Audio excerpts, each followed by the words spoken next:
राधे राधे। जय श्री कृष्णा। आज मैं श्रीमद् भागवत गीता का अध्याय नंबर 7 का सीरियल नंबर 2 पढ़ रहा हूँ। इसके अंदर श्री कृष्ण ने भक्ति मार्ग के बारे में बताया है। कृष्ण भगवान समस्त कारणों के कारण आदि पुरुष गोविंद है। ईश्वर परमय कृष्ण सच्चिदानंद विग्रह अभक्तों के लिए उन्हें जान पाना अत्यंत कठिन है। यद्यपि अभक्तगण यह घोषित करते हैं कि भक्ति का मार्ग सुगम है, किंतु वे इस पर चलते नहीं।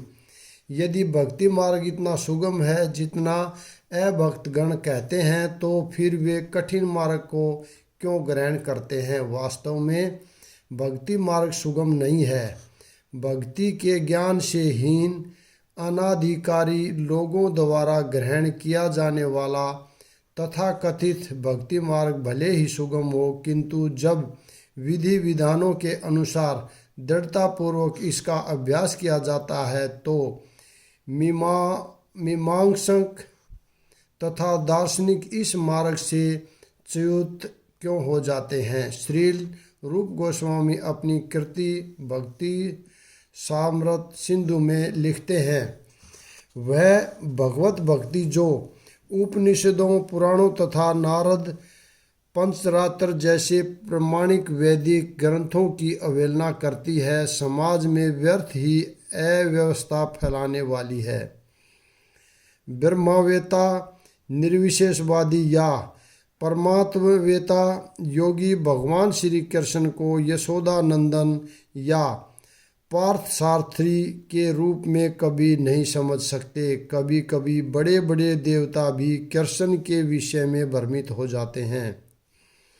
माँ तू वेद न कश्चन, भगवान कहते हैं कि कोई भी मुझ उस रूप में तत्व नहीं जानता जैसा मैं हूँ, और यदि कोई जानता है स महात्मा सुदुर्लभ है, तो ऐसा महात्मा बिरला होता है। अतः भगवान की शक्ति किए बिना कोई भगवान को तत्व नहीं जान पाता, भले ही वह महान विद्वान या दार्शनिक क्यों न हो। केवल शुद्ध भक्ति कृष्ण के अचिंत्य गुणों को सब कारणों के कारण रूप में उनकी सर्वशक्तिमानता तथा ऐश्वर्य, उनकी संपत्ति, यश, बल, सौंदर्य, ज्ञान तथा वैराग्य के विषय में कुछ कुछ जान सकता है, क्योंकि कृष्ण अपने भक्तों पर दयालु होते हैं। ब्रह्मा साक्षात्कार की वे पराकाष्ठा है और केवल भक्तगण ही उन्हें तत्व जान सकते हैं। अतएव भक्ति सामर्थ्य सिंधु में कहा गया है, कुंठित इंद्रियों के द्वारा कृष्ण को तत्वतः नहीं समझा जा सकता, किंतु भक्तों द्वारा की गई अपनी दिव्य सेवा में प्रसन्न होकर वे भक्तों को आत्म तत्व प्रकाशित करते हैं। पृथ्वी, जल, अग्नि, वायु, आकाश, मन, बुद्धि तथा अहंकार, ये 8 प्रकार विभक्त मेरी भिन्ना अपरा प्रकृतियाँ हैं। ईश्वर विज्ञान भगवान की स्वाभाविक स्थिति तथा उनकी विविध शक्तियों का विश्लेषण करता है। भगवान के विभिन्न पुरुष अवतारों की शक्ति को प्रकृति कहा जाता है, जैसा कि सात्वत तंत्र में उल्लेख मिलता है। सृष्टि के लिए भगवान कृष्ण का श्वास 3 विष्णुओं का रूप धारण करता है।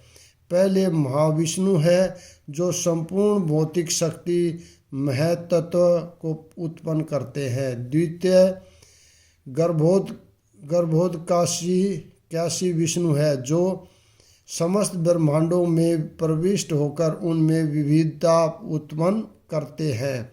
तृतीय अक्षरो एकादशी विष्णु है जो समस्त ब्रह्मांडों में सर्वव्यापी परमात्मा के रूप में फैले हुए हैं और परमात्मा कहलाते हैं।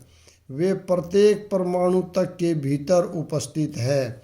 जो भी इन तीनों विष्णु रूपों को जानता है वह भव बंधन से मुक्त हो सकता है।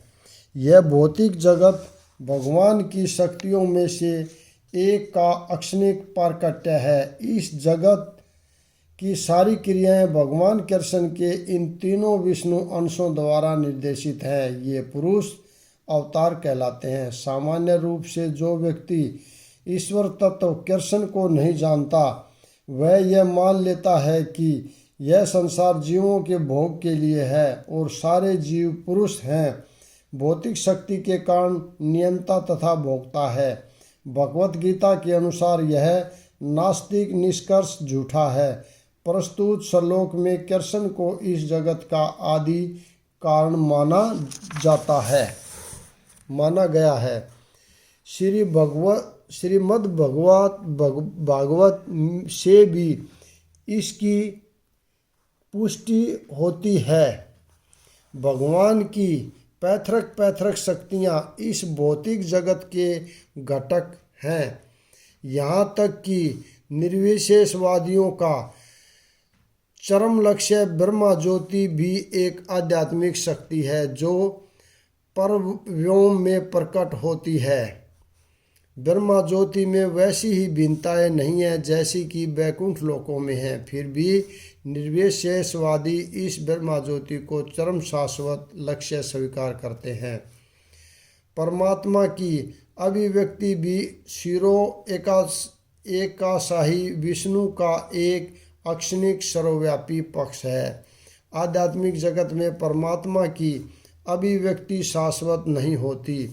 अतः यथार्थ परम सत्य तो श्री भगवान कृष्ण है। वे पूर्ण शक्तिमान पुरुष हैं और उनकी नाना प्रकार की भिन्न तथा अंतरंगा शक्तियाँ होती है। जैसा कि ऊपर कहा जा चुका है, भौतिक शक्ति 8 प्रधान रूपों में व्यक्त होती है। इनमें से प्रथम 5 पृथ्वी, जल, अग्नि, वायु तथा आकाश स्थूल अथवा विराट सृष्टियाँ कहलाती हैं, जिनमें 5 इंद्रिय विषय जिनके नाम हैं शब्द, स्पर्श, रूप, रस तथा गंध सम्मिलित रहते हैं। भौतिक विज्ञान में ये ही 10 तत्व हैं, किंतु अन्य 3 तत्वों को जिनके नाम मन, बुद्धि तथा अहंकार है भौतिकवादी उपेक्षित रखते हैं। दार्शनिक भी जो मानसिक कार्यकलापों से संबंध रखते हैं पूर्ण ज्ञानी नहीं है, क्योंकि वे परम उद्गम कृष्ण को नहीं जानते। मिथ्या अहंकार मैं हूँ तथा यह मेरा है, जो कि संसार का मूल कारण है। इसमें विषय भोग की 10 इंद्रियों का समावेश है। बुद्धि महत्व नामक समग्र भौतिक सृष्टि की सूचक है। अतः भगवान की 8 विभिन्न शक्तियों से जगत के 24 तत्व प्रकट हैं, जो नास्तिक सांख्य दर्शन के विषय हैं। ये मूलतः कृष्ण की शक्तियाँ ही उपशाखाएँ हैं और उनसे भिन्न है, किंतु नास्तिक सांख्य दार्शनिक अल्पज्ञान के कारण यह नहीं जान पाते कि कृष्ण समस्त कारणों के कारण है, जैसा कि भगवत गीता में कहा गया है। सांख्य दर्शन की विवेचना का विषय कृष्ण की बहिरंगा शक्ति का प्राकट्य है। हे महाबाहु अर्जुन, इनके अतिरिक्त मेरी एक अन्य पराशक्ति है जो उन जीवों से युक्त है जो इस भौतिक अपरा प्रकृति के साधनों का विदोहन कर रहे हैं। इस श्लोक में स्पष्ट कहा गया है कि जीव परमेश्वर की परा प्रकृति है। अपरा शक्ति तो पृथ्वी, जल, अग्नि, वायु, आकाश, मन, बुद्धि तथा अहंकार जैसे विभिन्न तत्वों के रूप में प्रकट होती है। भौतिक प्रकृति के ये दोनों रूप स्थूल विभिन्न तत्वों के रूप में स्थूल आदि तथा सूक्ष्म अपरा शक्ति के ही प्रतिफल है। जीव जो अपने विभिन्न कार्यों के लिए अपरा शक्तियों का विदोहन करता रहता है, स्वयं परमेश्वर की पराशक्ति है और यह वही शक्ति है जिसके कारण सारा संसार कार्यशील है। इस दृश्य जगत में कार्य करने की तब तक शक्ति नहीं आती जब तक कि पराशक्ति अथवा जीव द्वारा यह गतिशील नहीं बनाया जाता। शक्ति का नियंत्रण सदैव शक्तिमान करता है, अतः जीव सदैव भगवान द्वारा नियंत्रित होते हैं। जीवों को अपना कोई स्वतंत्र अस्तित्व नहीं है, वे कभी भी सम शक्तिमान नहीं, जैसा कि बुद्धिहीन मनुष्य सोचते हैं। श्रीमद् भागवत में जीव तथा भगवान के अंतर को इस प्रकार बताया गया है।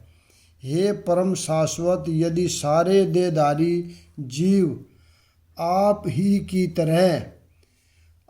की तरह शाश्वत एवं सर्वव्यापी होते तो वे अपने नियंत्रण में न होते, किंतु यदि जीवों को आपकी सूक्ष्म शक्ति के रूप में मान लिया जाए तब तो वे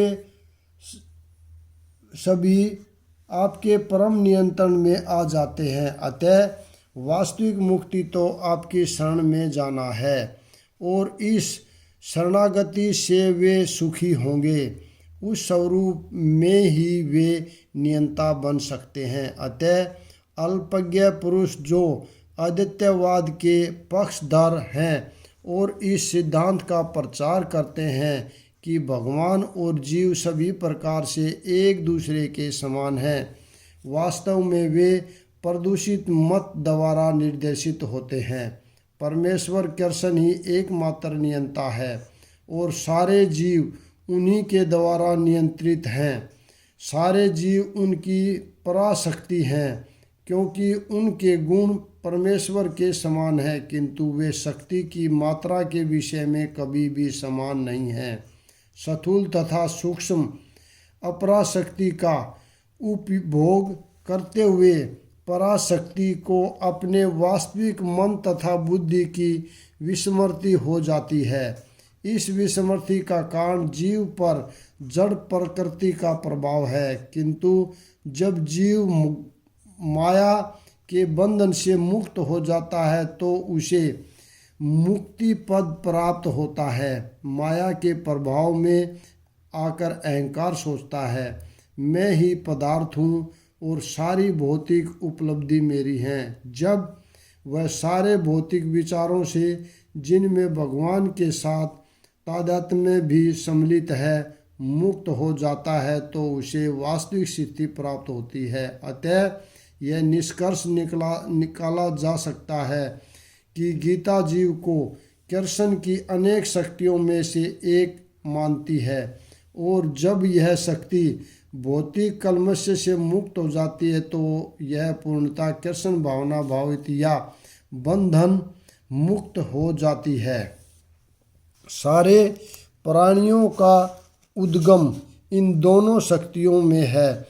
इस जगत में जो कुछ भी भौतिक तथा आध्यात्मिक है उसकी उत्पत्ति तथा प्रलय मुझे ही जानो। जितनी वस्तुएं विद्यमान है वे पदार्थ तथा आत्मा के प्रतिफल हैं।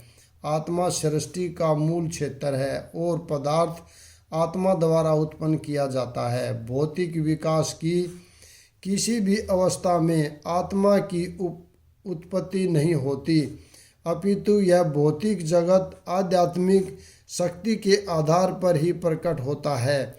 इस भौतिक शरीर का इसलिए विकास हुआ क्योंकि इसके भीतर आत्मा उपस्थित है। एक बालक धीरे धीरे बढ़कर कुमार तथा अंत में युवा बन जाता है क्योंकि उसके भीतर आत्मा उपस्थित है। इसी प्रकार इस विराट ब्रह्मांड की समग्र सृष्टि का विकास परमात्मा विष्णु की उपस्थिति के कारण होता है। अतः आत्मा तथा पदार्थ मूलतः भगवान की दो शक्तियां हैं जिनके संयोग से विराट ब्रह्मांड प्रकट होता है। अतः भगवान ही सभी वस्तुओं के आदि कारण हैं। भगवान का अंश रूप जीवात्मा भले ही किसी गगनचुंबी प्रसाद या किसी महान कारखाने या किसी महानगर का निर्माता हो सकता है, किंतु वह विराट ब्रह्मांड का कारण नहीं हो सकता। इस विराट ब्रह्मांड का सृष्टा भी विराट आत्मा या परमात्मा है और सृष्टा भी विराट आत्मा या परमात्मा है और परमेश्वर कृष्ण विराट तथा लघु दोनों की ही आत्माओं के कारण है, अतः वे समस्त कारणों के कारण हैं। इसकी पुष्टि कठोपनिषद में हुई है। अभी मैं यहीं पर विराम देता हूँ, अगला अध्याय कल पढ़ेंगे। राधे राधे, जय श्री कृष्ण।